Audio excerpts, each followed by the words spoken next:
This is a video presentation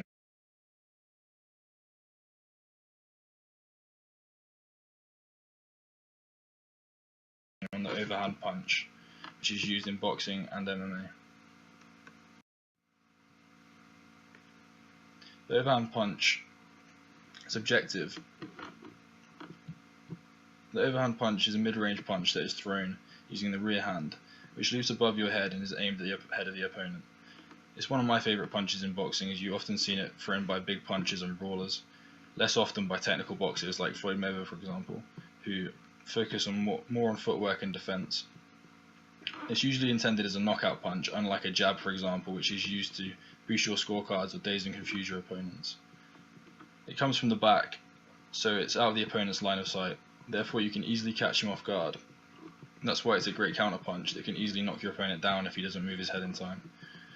When thrown with the right technique, it can generate a lot of power because your entire body is behind the punch, as you will see later in the presentation.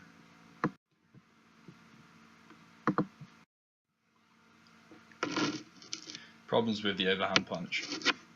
Just like all punches in boxing, there is times in which the punch can be best utilised, and there is times where it's less effective.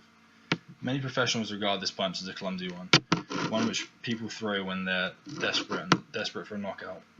But hopefully this presentation can prove otherwise. Because the overhand comes from the rear, it takes longer to reach the opponent, and if he happens to be a good boxer, then he should be able to avoid it by being out of range, in close, or by ducking under it. And if you do miss, it will often leave you off balance. If your entire body is shifted into the punch, this is more likely to happen. And when it does happen, you're wide open for a counter. It's difficult to use this punch against southpaws also, because if you're an orthodox fighter yourself, because the distance between you and your target is further. For those of you who don't know, a southpaw is a fighter which stand with their right foot forward and their right hand forward, and load up with their left instead of their right.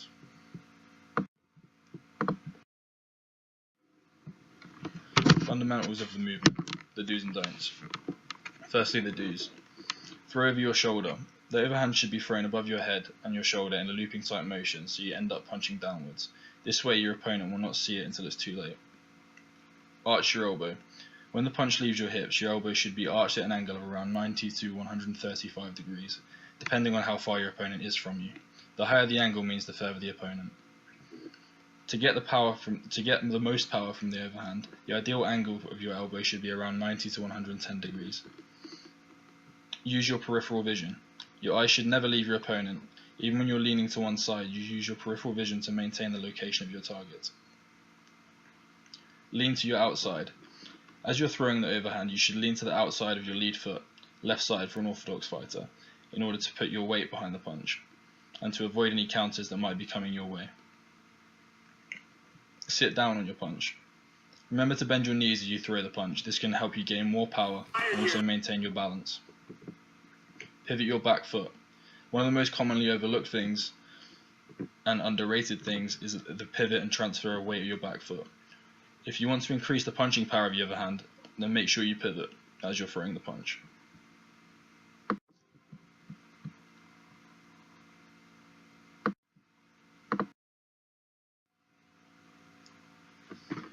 Secondly, the don'ts.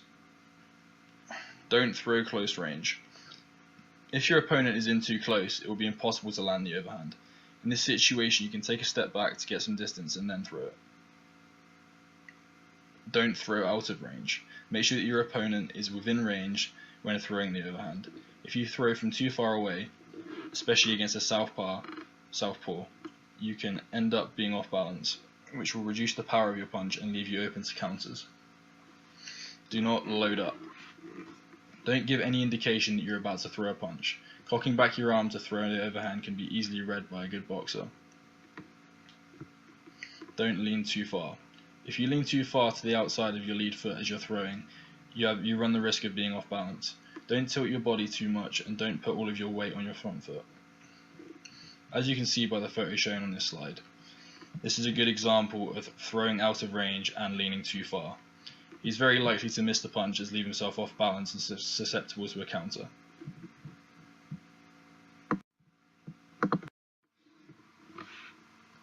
Now we're going to begin to divide the movement up into phases in the following order.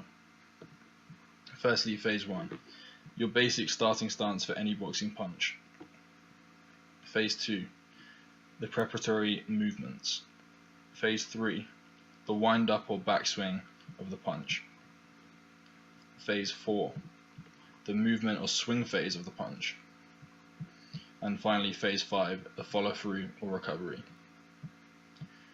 I will describe each phase in detail from a biomechanics standpoint, focusing on biomechanical principles, planes, musculature, common errors, exercises, and the mechanical basis of the performance, etc.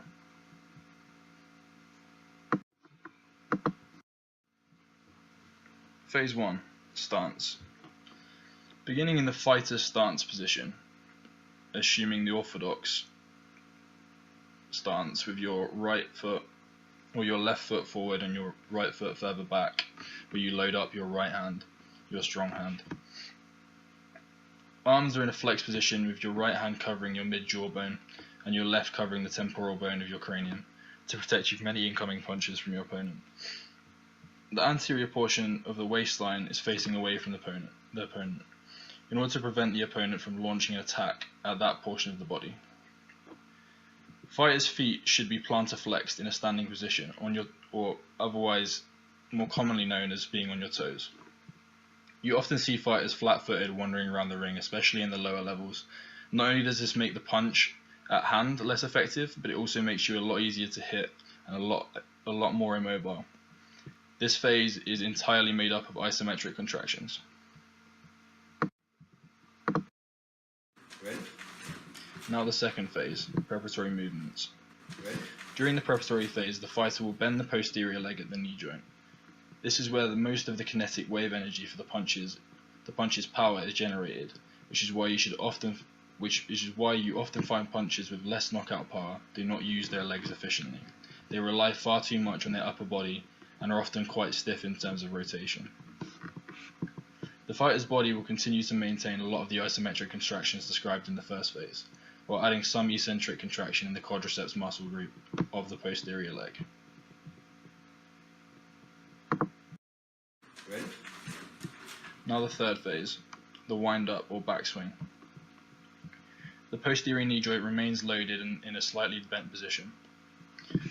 Your strong, in this case right arm, located posterior, is dropped low and pulled back in the looping motion previously described, almost like it would be in the concentric phase of a weighted row. This movement is in the sagittal plane. As you can see in the video, my housemate makes quite a simple and easy mistake. He's the one throwing the punch. He does not really achieve the full range of motion for this movement, and as a result there is a good chance that the punch would be significantly less powerful than it could be. The second arm remains flexed at the elbow, but it is dropped and cocked back in order to load and transfer the kinetic wave energy. The biceps brachii and all of its synergists in the back, i.e. the latissimus dorsi or the trapezius, concentrically contract, allowing for the movement.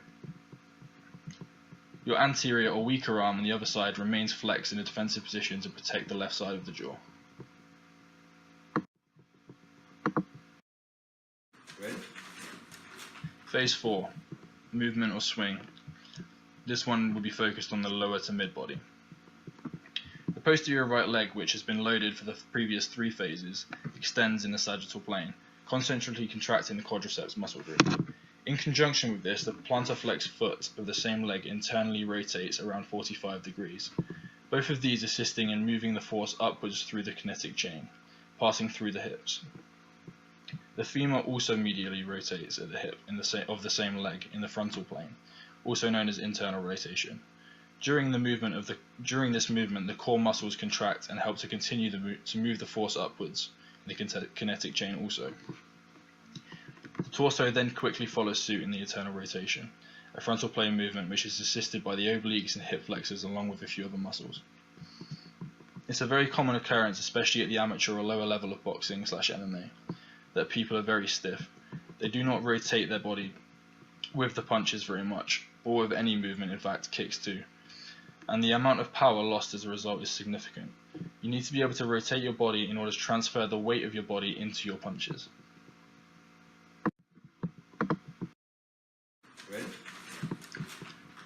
Phase 4 continued, the movement or swing of the upper body.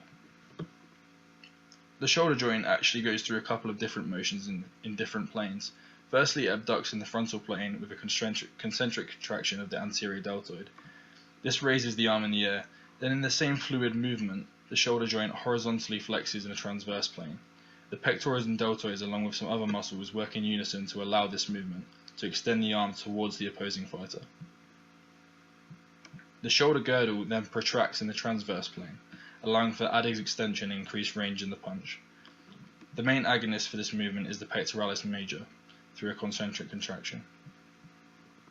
Finally, the arm horizontally extends at the elbow, a transverse plane movement allowed by concentric contraction of the triceps brachii, throws the hand forwards towards its target.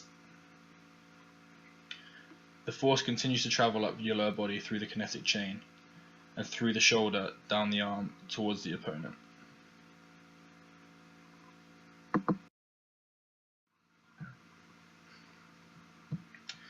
Now the final phase, phase 5, the follow-through or recovery. The follow-through recovery phase begins when the fist hopefully makes contact with its intended target. At this point, the kinetic energy is finally dispersed into the target, having made its way from the fighter's base in the preparatory phase upwards and throughout the body, down the arm, through the fist, and hopefully into the opponent. The more kinetic energy, the more power in the punch, and the more chance of a knockout. Then the fighter should ideally rotate the posterior foot back and plant the heel down to a stable base. Often an instep is required to keep balance due to the force the punch can produce. We did not display this in our demonstration, but it is worth noting. After balance is regained, the fighter should return to the fighting stance mentioned in the first phase. The elbow should be raised back up to the flex position in the jawbone area to defend properly and reduce their own risk of being hurt. It is very common to see, even at the professional level, fighters landing a good punch and then lowering their guard. Returning to fighting stance is extremely important regardless of whether you landed a clean punch or if you miss completely. If you do not, you may pay the price, as shown in the video to the right.